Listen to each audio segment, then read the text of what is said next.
আসসালামু আলাইকুম রহমাতুল্লাহি ওয়া বারাকাতুহু।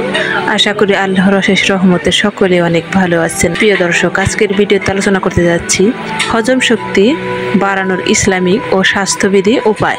হজম শক্তি দুর্বল হলে শুধু পেটের সমস্যা নয়, বরং শরীরেও মনে ক্লান্তি, গ্যাস, বদহজম, ঘুমের ব্যাঘাত সহ নানা রোগের সৃষ্টি হয়।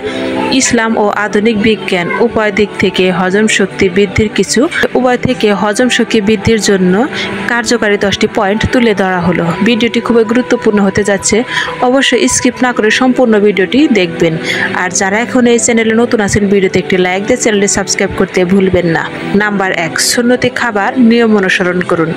রাসূল সাল্লাল্লাহু আলাইহি ওয়াসাল্লাম বলেছেন, একজন মানুষ কেবল পেট ভরার জন্য খাবার খায় না। যদি খেতেই হয় তবে 1 ভাগ খাবার, 1 ভাগ পানি এবং 1 ভাগ যেন সে ফাঁকা রাখে। হাদিস তিরমিজি হাদিস 2380। অতিরিক্ত খাবার খাওয়া এটা হজম শক্তিকে নষ্ট করে ফেলে, তাই অতিরিক্ত খাবার খাওয়া থেকে বিরত থাকুন। বরং পরিমিত খাবার খাওয়া সুন্নত এবং এটি হজমে সহায়ক। নাম্বার 2, বিসমিল্লাহ বলে খাবার শুরু করুন।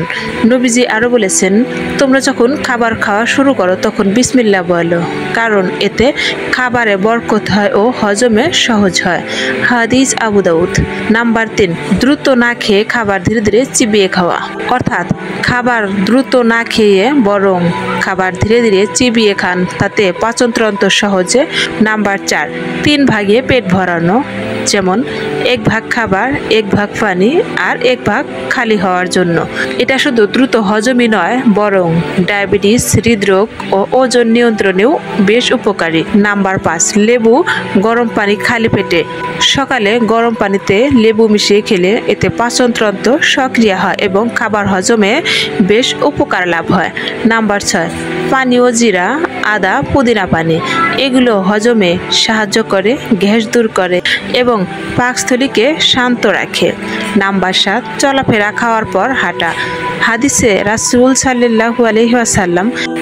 এসেছে রাসূল সাল্লাল্লাহু আলাইহি ওয়াসাল্লাম খাবার খাওয়ার পর অল্প কিছুক্ষণ হাঁটতেন। আধুনিক চিকিৎসা বিজ্ঞানও এটা বলে। খাবার খাওয়ার পর 10 থেকে 15 মিনিট হালকা হাঁটুন, এতে হজম শক্তি দ্বিগুণ করে।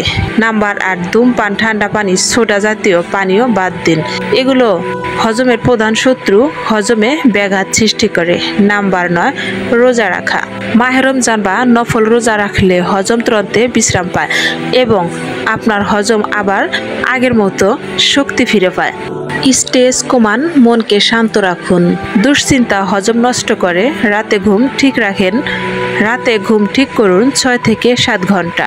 হজম শক্তি বাড়াতে হলে আরও যা করতে হবে। সুন্নতি খাদ্য অভ্যাস গ্রহণ করুন। 2, পরিমিত ও ধীরে ধীরে খাবার খান। 3, হালকা হাঁটাহাঁটি করুন। 4, হালকা খাবার খান। 5, দোয়া ও তাওয়াক্কুল রাখুন। সর্বশেষে পাচনতন্ত্রকে ভালো রাখতে আরও যেসব খাবারের কথা হাদিসে উল্লেখ রয়েছে: কালো জিরা হজম ও গ্যাস দূর করে, হাদিসে এসেছে। মধু পাকস্থলীকে মজবুত করে। খেজুর সহজপাচ্য ও ফাইবার সমৃদ্ধ খাবার।